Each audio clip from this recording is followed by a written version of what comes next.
नमस्ते सर। नमस्कार। आज अपन गोकुल सर अपने अपने तेलंगाना के एनआईएस कोच है। अपने इनकी स्पेशल इंटरव्यू लेने आए, क्या को बोलते हैं, इन्हों अपने स्टेट के बहुत अच्छे कोच है। हर अपने तेलंगाना में जब एपी था, एपी से इनको हर हैदराबाद का हर पहलवान जो एक 40 साल से पहलवानी कर रहे, हर जने इनको पहचानते। ये आज इनके कन से अपन ये नॉलेज ये कंपलसरी मालूम कर लेंगे कि एक नेशनल लड़े सो बच्चा क्या कर सकता है, स्टेट लड़े सो बच्चा उन्हें क्या कर सकता है, डिस्ट्रिक्ट लड़े सो बच्चा क्या कर सकता, पढ़ाई डिग्री कंप्लीट होने के बाद इंटर कंप्लीट कौन से कोर्स ज्वाइन हो सकते हो, पहलवान स्पोर्ट्स में जॉब्स ले सकते हैं। आज ये कोच से अपन मालूमात करके आज दिखाऊंगा। सर आपका नाम? मेरा नाम है ए नंदकिशोर गोकुल। मैं जो है ना sports authority of Telangana state में सीनियर रेसलिंग कोच हूँ। और मैं अभी रेसलिंग कोच के साथ ही साथ हमारे डिपार्टमेंट में मुझे एडमिनिस्ट्रेटर का पोस्ट दिया गया है गच्चीबौली स्टेडियम का। साथ ही साथ ये मेरा इंट्रोडक्शन है। साथ ही साथ मैं ये बताना चाहता हूँ, एज ए रेसलिंग कोच मुझे बहुत फ़ख्र मालूम होता है, फ़ख्र होता है कि हम रेसलिंग कोच है, क्योंकि आज पहलवान ऐसा चीज़ है, पहलवानी ऐसी चीज़ है, ऐसा स्पोर्ट है जिसमें आदमी का पूरा फिटनेस, जिस्म का पूरा हिस्से में फिटनेस का ज़रूरी होता है और बहुत तंदुरुस्त होता है पहलवान। और पहलवान बीमारियों से बहुत बच के रहता है, क्योंकि उनका जो इम्यूनिटी पावर होता है वो बहुत तगड़ा होता है। और साथ ही साथ पहलवान हर काम में जो पहला करता है उसको पहलवान पेश किया जाता है। पहलवान को जो रोडिज़म करता है, जो रियल एस्टेट करता है, उनको पहलवान बोल के अपन हैदराबाद का माहौल पूरा इस खेल का बेइज्जती कर चुके हैं। उसमें हम सब गुनहगार हैं, सब इसमें पहलवान हम भी गुनहगार है। और ये जो अफवाह फैलाया गया है कि पहलवान बोले तो चाकुमार है या रियल एस्टेट वाला है, ऐसा ये गलत बात है। पहलवान बोलने वाला एक स्पोर्ट है, ये खेल है एक। इस खेल को आप लेके जाके तुम नाजायज़ जो लोगों को तकलीफ़ देता है, जो लोगों को तकलीफ़ पहुंचाता है, उसको अपन वो नाम रखे हैं। उस मेहरबानी करके मैं सभी पहलवानों को और मेरे परिवार को मैं बताना चाहता हूं कि इस पहलवान की शब्द को आप दुरुपयोग मत करो। इसका इज्जत जो आज भारत देश में जो इतने खेल है अपने पास, एथलेटिक्स से लेके आज वेट लिफ्टिंग तक जो खेल है, इस सब खेलों में रेसलिंग बहुत आगे है। आज रेसलिंग खेल में डबल ओलंपियन है। आज ये डबल ओलंपियन का जो रिज़ल्ट है हमारे सुशील कुमार पहलवान का, आज कोई गेम आज तक उस रिकॉर्ड को कायम नहीं करे। बराबर, आप ये ध्यान दीजिए। मैं बताता हूँ हमारे चैनल वालों को, तो इतना इज्जत है। और साथ ही साथ महिला पहलवान भी आज ओलंपिक्स में मेडल लाए, जैसा साक्षी मालिक है, पूजा दंडा है और विनेश फोगट है। ऐसे महिला पहलवान भी आज हमारे देश का गौरव बढ़ा रहे। तो इस पहलवानी का इतना इज्जत है, अंतर्जातीय स्तर पर इज्जत है। तो हम इसका इज्जत कायम करने के लिए हम सब लोगों का जिम्मेदारी बनता है, सभी का साथ देना है इस पहलवानी के लिए। बोलो तो हम इस पहलवान का जो शब्द है उसको हम केवल जो कुश्ती लड़ता है, जो मेडल अपने महल्ले को लाता है और अपना डिस्ट्रिक्ट को लाता है, उसको पहलवान बोलना है। बल्कि दूसरों को जो ज़ैर कानून के ज़ैर काम करने वाले को हम पहलवान संबोधित करना बंद करना चाहिए आज से। ये मैं सभी से विनती करता हूँ। और सबसे पहले तो रेसलिंग के अंदर आप देखा गया तो हैदराबाद एक आंध्र प्रदेश रहे जब, और अभी तेलंगाना राष्ट्र बना है। जब से भी हम हैदराबाद राजधानी था, तेलंगाना का हो आंध्रा का हो, इसमें पहलवानी का बहुत बड़ा योगदान है हैदराबाद डिस्ट्रिक्ट का, हैदराबाद का राजधानी का। क्योंकि यहाँ पे पहलवान हमारे शौक से किया जाता है। खानदान पहलवानों के लिए उनके माँ बाप, दादा परदादा, ये सब क्या है, पहलवानी में अपना पूरा योगदान दिया है, अपना जीवन बिता दिया है। आखिर में उनका क्या मिला, नतीजा इसका क्या मिला, इसका रिज़ल्ट बोले तो वो क्या है, कोई कारोबार कर ले रहा है और कोई छोटा मोटा बिजनेस कर रहा है, ऐसा नहीं है। पहलवान करने के बाद हम हमेशा साथ ही साथ हम पढ़ाई को भूल जाते हैं। केवल पहलवानी में पूरा जोर लगाकर हम अपना पढ़ाई की तरफ ध्यान नहीं देने की वजह से आज हम पीछे चले गए। लेकिन जब हम लोग क्वालिफाइड कोचेस आए हैं, आंध्रा सरकार रहे जब, अभी तेलंगाना सरकार में हम बहुत से पहलवानों को, जैसा हमारे हैदराबाद में अभी मशहूर पहलवान है जैसा विनय कुमार विनयकर है, देवी सिंह है, किशन सिंह है, साई किरण है और अब्दुल रहीम है, और बहुत से पहलवान हैं जैसा हमारे हबीब अब्दुल्ला जिलानी है। ऐसे अच्छे अच्छे पहलवान हैं हमारे पास। और हमारे क्या बोलते हैं अली उस्ताद के भी अच्छे पहलवान रह चुके हैं लाला तालीम से। तो मैं इन पहलवानों को सभी को मैं ये बताना चाहता हूँ, आप कोई निराश होने की कोई ज़रूरत नहीं है, क्योंकि पहलवानी आप साथ ही साथ पढ़े, कम से कम आप इंटरमीडिएट तो करना बहुत ज़रूरी है। आप इंटरमीडिएट पढ़ने के बाद आपको कई कोर्सेस है, आप रोजी रोटी का कोई चिंता करने की कोई ज़रूरत नहीं है, क्योंकि हम इतने कोर्सेस आए अपन जीने के लिए शान से। जैसा पहलवानी के बाद हम फिटनेस ट्रेनर का भी हम कोर्स करने से आज फिटनेस का इतना महत्व हो गया, तो बहुत उसका इम्पोर्टेंस हो गया। आजकल आप देखिए अभी कोविड महामारी आया है, उसके लिए अभी गवर्नमेंट भी फिटनेस पे ध्यान दे रहा है। तो हम फिटनेस के सब्जेक्ट्स कई है, हम यूनिवर्सिटी में जा सकते हैं। आप यूनिवर्सिटी ऑफ हैदराबाद में हैं, कई यूनिवर्सिटीज़ है, उस्मानिया यूनिवर्सिटी है, अन्नामला यूनिवर्सिटी है। इस यूनिवर्सिटीज़ में जाके हम फिटनेस डिप्लोमा करने से हम बैठे जगह अच्छा अपन नौकरी कमा सकते हैं। कोई गवर्नमेंट की नौकरी की कोई ज़रूरत नहीं है। और साथ ही साथ हम फिजियोथेरेपी कर सकते हैं, जैसे हम बोलते हैं मसाज करने का, मालिश करने का। फिजियोथेरेपी भी बहुत अच्छा है। फिजियोथेरेपी से भी हम हमारा रोजी रोटी चला सकते हैं, नौकरी हम कमा सकते हैं अपने खुद कंधों पे। गवर्नमेंट का कोई हमारे को नौकरी नहीं देने से भी हम कर सकते हैं। जैसा पहला हम बताए, फिटनेस कर सकते हैं, फिटनेस ट्रेनर, साथ ही साथ फिजियोथेरेपिस्ट कर सकते हैं। साथ ही साथ हम क्या कर सकते हैं, डाइटिशियन का भी कोर्स है। अब डाइट है, हर खेल खेलने के लिए हमारे को डाइट की बहुत ज़रूरी है।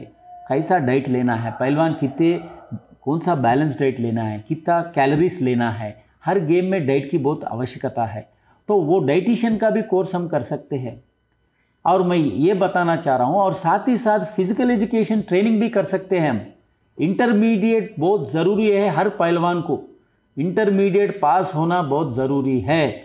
अगर आप इंटरमीडिएट पास होते हैं तो इतने चैनल से अपने ज़िंदगी सही ढंग से अपन रुबाब से जीने के लिए, तो ये कोर्सेस इंटरमीडिएट से ही उपलब्ध होता है। इसीलिए मैं सभी पहलवानों को विनती करता हूँ, आप कोई निराश नहीं होना है। गवर्नमेंट नौकरी नहीं देने से भी हम इज्जत से जीने के लिए ये कोर्सेस है, लेकिन ये कोर्सेस करने के लिए हमारे को इंटरमीडिएट कंपलसरी आवश्यकता है। और साथ ही साथ मैं ये बताना चाहता हूँ, आज हम दिल्ली, हरियाणा, पंजाब, यूपी, महाराष्ट्र से हम टकरा रहे हैं, लेकिन हम पीछे चले जा रहे हैं। इसका वजह एक ही है कि हमारे पास फोकस नहीं है, एक गोल नहीं है, एक मकसद नहीं है। हम क्या बताते हैं, हम क्या कर रहे हैं। हमारे पहलवान, हैदराबाद के पहलवान ऐसा है कि केवल वे हमारे हैदराबाद के अंदर ही नंबर 1 रहना चाहते हैं, और हटके अपन नेशनल लेवल में जाके नंबर 1 बनने का आप सोच रहे नहीं। अभी थोड़ा परिवर्तन आया है, तब्दील आया है, लेकिन मैं ये बताना चाहता हूँ, मेरे तजुर्बे से बताता हूँ कि हम केवल अपने डिस्ट्रिक्ट में ही फर्स्ट रहना चाहते हैं या स्टेट में फर्स्ट रहना चाहते हैं। उसके हटके नेशनल में जाके हम हमारे स्टेट का नाम गौरव बढ़ाने के लिए सोचने वाले पुराने ज़माने के पहलवान नहीं थे। अभी ज़माने के पहलवान जैसा देवी सिंह है, किशन सिंह है, खान मुजीब खान है, मोइन अली खान है, हामिद अली खान है, हमारे अभिमन्यु यादव है अर्जुन पहलवान के। तो ये सभी पहलवान हैं आज नेशनल में जा रहे हैं और अपने राष्ट्र का गौरव बढ़ा रहे हैं। साथ ही साथ मैं ये बताना चाहता हूँ, जब आप नेशनल में जब मेडल लाएंगे तो वो भी आज गवर्नमेंट में हम स्पोर्ट्स कोटे में नौकरी करना है। तो पुराने ज़माने में जब स्टेट में मेडल लाता है पहलवान को तो नौकरी दिया गया है।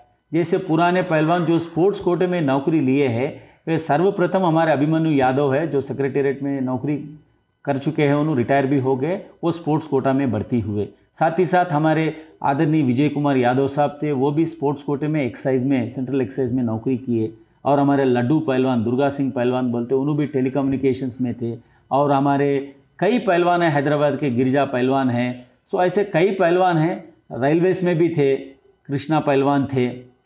मगन पहलवान थे, मगन सिंह पहलवान, ये सभी रेलवे में भी थे। उस ज़माने में क्या करते थे पहलवानों को, जैसा सन्मुख पहलवान भी रह चुके हैं और कारवान के अशोक पहलवान भी है, और कई लोग पहलवानों के नाम मुझे याद नहीं आ रहा है, मुझे गलत नहीं समझना, बाकी के कई पहलवान ऐसे हैं जो स्पोर्ट्स कोटे में रेसलिंग में अपना परफॉर्मेंस बताने के बाद उनको नौकरी दिया गया है गवर्नमेंट से। अभी गवर्नमेंट में क्या स्कीम लाया है बोलो तो गवर्नमेंट यही बोल रहा है कि आप नेशनल में मेडल लाए। तो नेशनल में मेडल लाना बोलो तो कम से कम एक पहलवान 10 साल की उम्र से अगर पहलवानी शुरू करा, कम से कम उसको 5 से 6 साल तक पहलवानी करो तो 16 साल की उम्र में उसको मेडल आएगा। तो क्योंकि आजकल इतना एडवांस हो गया रेसलिंग, बहुत से रूल्स चेंज हो गए और इतना एडवांस हो गया, तो हमेशा पहलवान जो है ना, उस ज़माने का रूल्स एंड रेगुलेशंस अलग थे पुराने ज़माने के। अभी जो लेटेस्ट रूल्स है, बहुत पहलवानों को आसानी से कुश्ती जीतने का रूल्स आ गया अभी। अब देखिए बहुत आसान है अभी, तो इसीलिए मैं ये बताता हूँ, तो हम नौकरी लेना है बोलो तो, हम गवर्नमेंट नौकरी अपने को देना बोलो तो हम कम से कम सीनियर नेशनल रेसलिंग चैम्पियनशिप में मेडल लाना बहुत ज़रूरी है। हम सब जूनियर में लाए मेडल, जूनियर में लाए, उसका इम्पोर्टेंस दिया जाता है, लेकिन सीनियर नेशनल का क्राइटेरिया है। सीनियर नेशनल में हम कोई भी मेडल लाओ, गोल्ड, सिल्वर या ब्रॉन्ज, तो उनको नौकरी मिलने का अपन लड़के गवर्नमेंट से नौकरी ले सकते हैं। लेकिन अब मैं ये भी बताना चाहता हूँ, ठीक है हर एक को मेडल आता क्या साहब, मेडल सबको नहीं आता बोल के हमारे यूट्यूब चैनल वाले बोलते, तो मैं ये बताना चाहता हूँ दावा के साथ, अगर मेडल नहीं आया, आप नेशनल लेवल के रेसलर है, तो आप तुरंत आप जाइए फिटनेस ट्रेनर के लिए डिप्लोमा कोर्स करो आप। अगर आपको फिटनेस की आपको शौक़ नहीं है, फिटनेस में नहीं करना चाहता हूँ सब, क्योंकि आप फिटनेस क्यों करना बोल के मैं बोल रहा हूँ, आप बहुत आसानी से आप वो कोर्स कर सकते हैं, क्योंकि आप ऑलरेडी रोज़ आप फिटनेस करते हैं। तो थोड़ा सा चेंजेस रहेंगे, आजकल के ज़माने के जो फिटनेस रिक्वायरमेंट जो है, थोड़े से कोर्स थोड़ा रहता है अलग सा, वो आप आसानी से उसको ग्रास्प कर सकते हैं, आप पढ़ सकते हैं और कर सकते हैं। आज वो कर ले कि आप आसान से आप अपना ज़िंदगी गुजार सकते हैं। कम से कम महीने को आप आसानी से 50,000 रुपये कमा सकते हैं। आप कोई गलत काम पे करने की भी ज़रूरत नहीं, गलत रास्ते पे जाने की ज़रूरत भी नहीं है अपने को पहलवानों को। आप बैठे जगह हर महीना 50,000 कमा सकते हैं फिटनेस ट्रेनर के जैसा। अगर वो भी हम नहीं शौक़ नहीं है बोलो तो आप फिजियोथेरेपी करो या डाइटिशियन कोर्स करो, या ये पूरे भी कोर्सेस हम नहीं कर सकते साहब बोलो तो फिजिकल एजुकेशन टीचर का कोर्स करो। वो करने से आपको हैदराबाद, सिकंदराबाद में 100 स्कूल्स है, हज़ारों में स्कूल्स है, कोई स्कूल में आपको महीने को 20,000 का तनख्वाह आंग मुझ के मिलता है। तो मैं यही बताना चाहता हूँ, जो भी नेशनल लेवल के हमारे पहलवान हैं, हम एक मिसाल बनना है, पहलवानी करके भी हम नौकरी कर रहे हैं। जैसा हमारे को ले लो, हम भी पहलवानी करके कोच बने, अपने बलबूते पे मेहनत करके आज गवर्नमेंट में कोच बने हैं, आज हम एडमिनिस्ट्रेटर कर रहे हैं। तो ये सब हम स्पोर्ट्स कोटे में कर रहे हैं ना तो हम ये बता रहे हैं कि आप निराश होने की ज़रूरत नहीं है, इस पहलवानी को कायम रखना है तो हमें एक मिसाल बनना है। हमारे को देख के आज के यूथ जो है ना आगे आते हैं, तो हम पहलवानी करके देखो साहब, हम एक फ़िज़िकल एजुकेशन टीचर बने, तो उससे क्या होता है, पहलवानी अपना कायम रहता है और आगे जो पीढ़ी है उनको हम एक मिसाल बनना बहुत ज़रूरी है। तो उसका ध्यान रखना बहुत ज़रूरी है। आप कोई निराश होने की ज़रूरत नहीं है, आप बेहतर है पहलवानी सही ढंग से करो। सर पूरा वो समझा दिया अपने को, कैसा अपने पहलवानी के अचीवमेंट्स के बाद, पढ़ाई के बाद कैसा अपने आप को आगे लेके जाना। अब सर की पर्सनल लाइफ असल पहलवानी कैसा करें, उनको कैसा कौन सपोर्ट कर, अपन आज पूरा मालूमात करके वीडियो में दिखा दूंगा मैं। सर आपके पिताजी का नाम? हमारे पिताजी का नाम स्वर्गीय ए रामैया गोकुल है। वे स्टेट बैंक ऑफ हैदराबाद में ऑफिसर है, मैनेजर है। तो अभी वो तो स्वर्गवास हुए हैं। तो वो मुझे बोलते थे कि हमारे पिताजी, भैया आप ये रेसलिंग नहीं करना है, आप अपने सेहत के लिए आप एक्सरसाइज करो, आप फिज़िकली फिट रहना और अपना पढ़ाई पे ध्यान देना बोल के मेरे को बताते थे। अब मैं ये बताना चाहता हूँ फ़ख्र से, हमारे ख़ानदान में कोई पहलवान नहीं था। हमारे ख़ानदान में पूरा एजुकेशन साइड है, सब एडवोकेट्स है, हमारे पास पुलिस ऑफिसर है और सॉफ्टवेयर कंपनी में जॉब कर रहे। मुझे एक अकेला मैं इस स्पोर्ट्स लाइन पे आया। वो वजह क्या था बोले तो हमारे माहौल में जो पंजागुट्टा है, हमारे इलारेड्डीगुड़ा है, बलकमपेट है, इस मोहल्ले में रेसलिंग करते थे। तो जब हम जाके एक्सरसाइज करते थे तालीम में, तो मुझे देखा गया कि जब ये पहलवान टूर्नामेंट्स में जीत के आने के बाद वो लोग जुलूस निकालते थे, ओपन टॉप जीप में खड़ा होकर बैंड से जुलूस निकालते थे।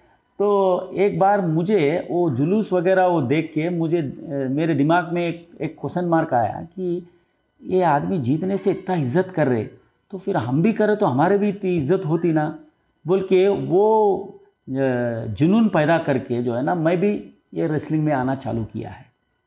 तो मुझे सपोर्ट मेरे घर से मिला, लेकिन हमारे घर से क्या सपोर्ट मिला मेरे को, केवल आप फिटनेस करो, रेसलिंग मत करो बोलने का फिटनेस था। क्यों बोले तो हमारे घर वाले क्या समझ रहे थे बोले तो, अरे ये स्पोर्ट्स में जाएगा तो बच्चा हमारे हाथ से निकल जाएगा, ये पढ़ाई नहीं करेगा, लावारिश बन जाएगा बोल के वो डर था उनको।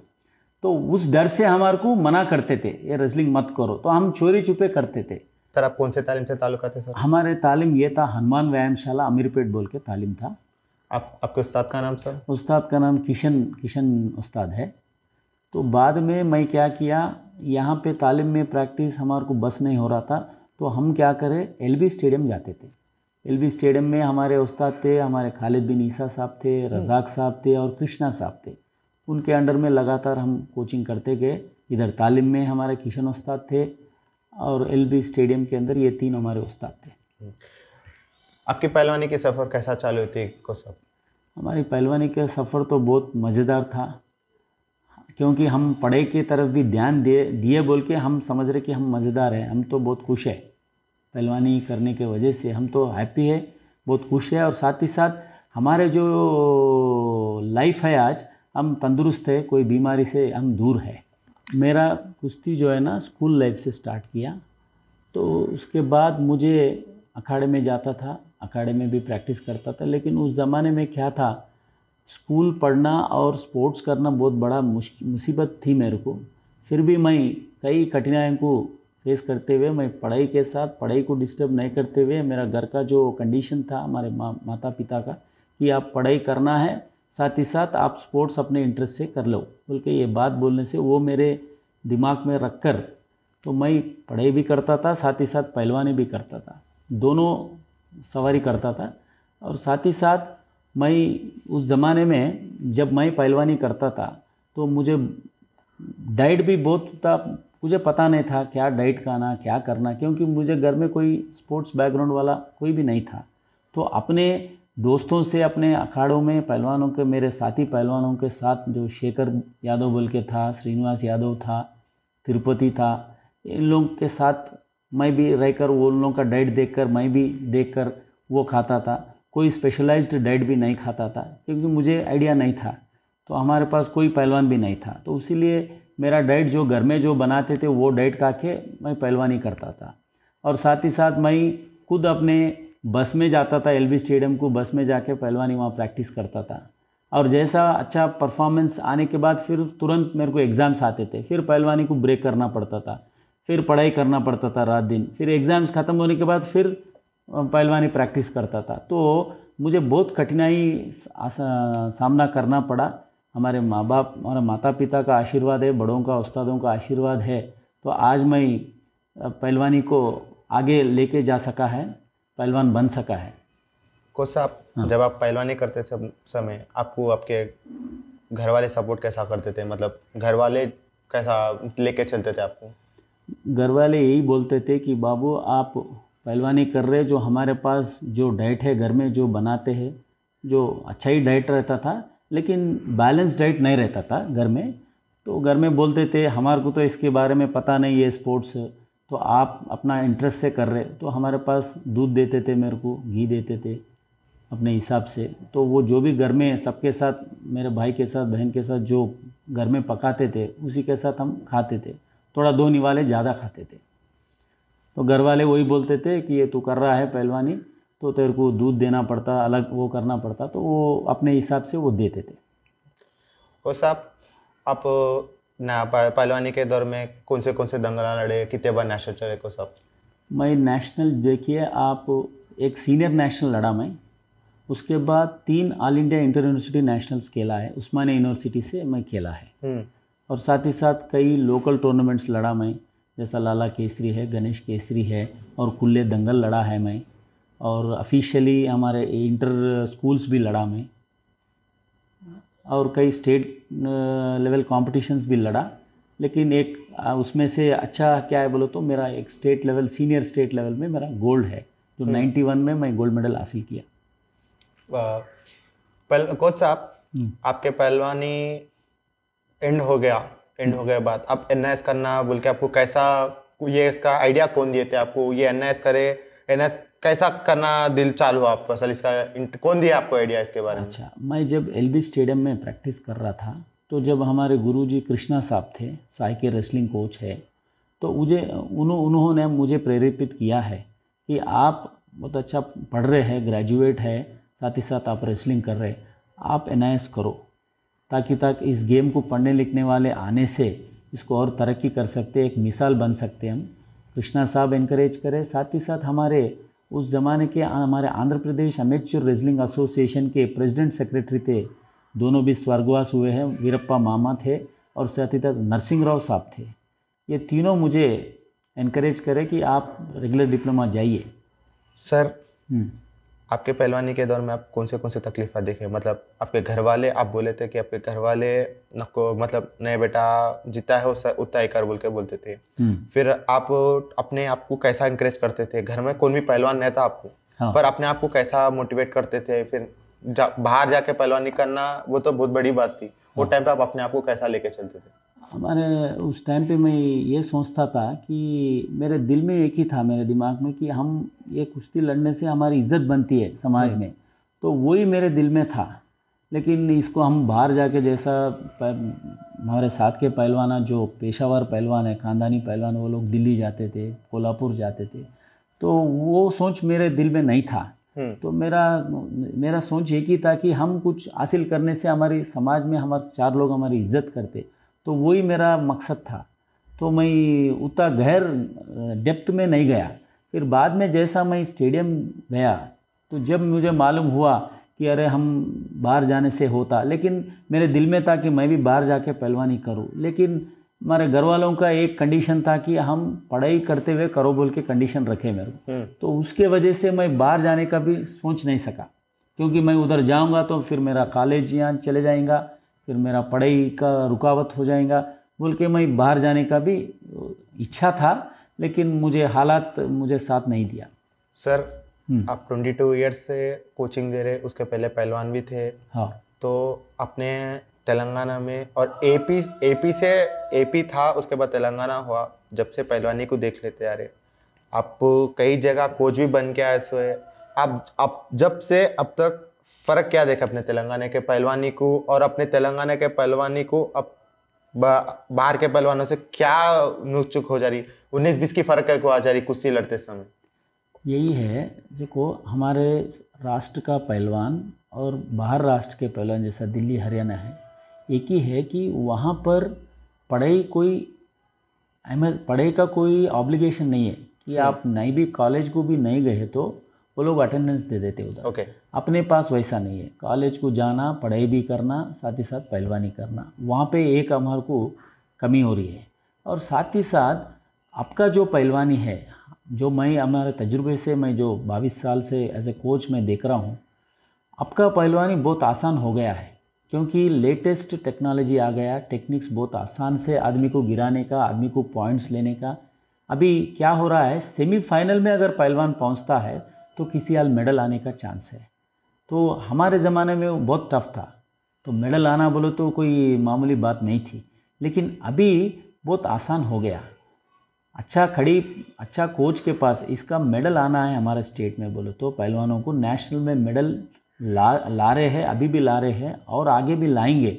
लेकिन उनको लाने के लिए मैं यही सब लोगों को यही दरख्वास्त करता हूँ कि आप एक क्वालिफाइड कोच करें, आप अपना ट्रेनिंग शुरू करो। एक क्वालिफाइड कोच के पास आप ट्रेनिंग शुरू करने से आपको कंपलसरी, मैं बोलता हूँ, दावा के साथ बताता हूँ कि आपका भविष्य अच्छा रहेगा, आप नेशनल लेवल में मेडल ला सकते हैं, ये मैं बताता हूँ। कोच साहब, आपके 22 ईयर्स एक्सपीरियंस, अब प्रेजेंट आप गच्चीबौली में भी एडमिनिस्ट्रेटिव डिपार्टमेंट में और सीनियर कोच है। आपकी अचीवमेंट्स क्या थे वो, आपके फर्स्ट ईयर से लेके अब तक आपके अचीवमेंट्स क्या है, आपके गोल क्या है, नेक्स्ट बिग गोल क्या है कुछ सब आपका? मैं पहला मेरा पोस्टिंग था, मेरा नौकरी एज ए कोच। मैं 1999 में नौकरी sports authority of Andhra Pradesh में मुझे रेसलिंग कोच के जैसा नौकरी मिला है। तो मेरा पहला पोस्टिंग था निज़ामाबाद डिस्ट्रिक्ट में। मैं पोस्टिंग वहाँ डाले थे स्पोर्ट्स अथॉरिटी से। तो वहाँ पर मैं 8 साल काम किया है। वो 8 साल के अंदर मैं कई 22 पहलवानों को नेशनल लेवल में मैं मेडल ला चुका हूँ। और साथ ही साथ 100, अभी तो 50 ऐड करो, 150 स्टेट मेडलिस्ट को मैं तैयार करा है मेरे कोचिंग के अंदर एज ए कोच में। साथ ही साथ मेरे अंडर में जो मेडल्स लाए सभी शिक्षक, सभी को गवर्नमेंट नौकरी मिला है। ये फ़ख्र से मैं बताता हूँ, वो किसी को भी बगैर नौकरी आज तक कोई पहलवान नहीं रहा। हाल में मेरे 2 शागिर्द, अभी विनय कुमार विनयकर है, वो अभी सोशल वेलफेयर स्कूल में कोच के जैसा काम कर रहा है। और हाल हमारे जयपाल है, वो भी sports authority of Telangana state wrestling academy जो वेलोड्रोम में है उस्मानिया यूनिवर्सिटी में, उसका वो कोच है। तो मैं इसका कारण एक ही है, मेरे शिक्षा में यही मैं बताता था पहलवानों को, 2 हाथ से काम करो बोलता था। एक हाथ पहलवानी है, दूसरी हाथ पढ़ाई। ये 2 चीज़ आप करना बोल के मैं पहले से उनके दिमाग में मैं वो डालता था, बात हमेशा रखता था कि आप खाली पहलवानी करेंगे तो आपका लाइफ अधूरा हो जाएगा, पहलवानी के साथ आप पढ़ाई भी करेंगे तो आपका लाइफ अच्छा रहेगा। तो वो मकसद से मैं कोचिंग किया। तो आज हमारे शागिर्द पूरे तंदुरुस्त है और सब अपनी जगह अच्छा नौकरी कर रहे हैं। कोच साहब, आज के जनरेशन को आप क्या एडवाइस देना चाह रहे हैं आप? आज के जनरेशन में मैं एक ही सलाह देता हूँ। पहला, हर इंसान, चाहे बच्चा हो या बच्ची हो, हर कोई पहला फ़िज़िकल फ़िटनेस पे ध्यान देना बहुत ज़रूरी है। फ़िज़िकल फ़िटनेस के बाद जब ध्यान देते हैं, साथ ही साथ खेल में जाने के लिए बहुत आसान रास्ता होता है। तो सबसे पहले हर कोई तंदुरुस्त रहने के बारे में सोचना बहुत ज़रूरी है। जब तंदुरुस्त रहेंगे, आप फिज़िकली फ़िट रहेंगे, तो आप कोई भी खेल में आप जल्दी से सक्सेस ला सकते हैं। कोच साहब, आज अपने आप बोले जैसा ओलंपिक में भी लड़कियों की पहलवानी, अपने भारत में लड़कियों की पहलवानी एक टॉप लेवल पे चल रहा। आप बोले जैसा साक्षी मालिक है, पूजा दांडा है, विनेश फोगाड़े और कई अच्छे पहलवान हैं अपने इंडिया में नॉर्थ की तरफ मेडल लाए। सो अभी भी जारी है वो। अपने तेलंगाना में आप लड़कियों की पहलवानी को सपोर्ट करेंगे क्या कोच साहब? ज़रूर सपोर्ट करता हूँ। अगर मुझे मौका दिया जाता है, एक पहलवान लड़कियों का एक एकेडमी अगर गवर्नमेंट के तरफ से अगर शुरू किया जाता है, तो मैं दावा के साथ बताता हूँ कि पक्का मैं भी मेडल नेशनल इंटरनेशनल लेवल में मेडल लाने के लिए मैं कोशिश करूँगा। कोच साहब, मैं अपने हैदराबाद में तकरीबन 8 मंथ से पूरा हैदराबाद को घूम रहा हूँ। अपने लॉकडाउन के टाइम से कोरोना के टाइम में चालू करा। अपने टॉप पूरे हैदराबाद के पूरे मशहूर पहलवाना जो बड़े पहलवानी के दौर में पहलवानी करे सोई छे, पूरे पहलवानों का वीडियोस बना रहा हूँ, उनकी लाइफ स्टोरी बना रहा हूँ, अपने कोचों को भी मिल रहा हूँ, उनके भी वीडियोस बना रहा हूँ, कैसा करना क्या करना। और आज आपके करना आया तो आपको कैसा फील हुआ कोच साहब?